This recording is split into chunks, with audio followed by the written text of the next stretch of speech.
چند باتیں روزمرہ زندگی میں بہت فائدے مند ہیں۔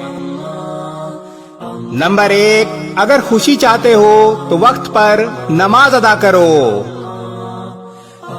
نمبر 2، اگر چہرے کو پر رونق بنانا چاہتے ہو تو تہجد پڑھو۔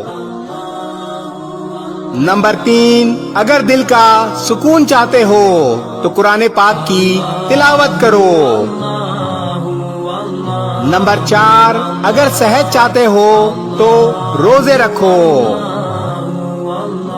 نمبر 5، اگر مصیبتوں کا حل چاہتے ہو تو استغفار کرو۔ نمبر 6، اگر رزق میں برکت چاہتے ہو تو درود پاک پڑھو۔ نمبر 7، اگر مشکلات ختم کرنا چاہتے ہو تو لا حول ولا قوت الا باللہ پڑھو۔ اور نمبر 8، اگر تمام غموں سے نجات چاہتے ہو تو رب سے دعا مانگو۔ اس ویڈیو کو شیئر ضرور کریں، ہو سکتا ہے آپ کے ایک شیئر سے یہ بات کسی کے دل میں اتر جائے۔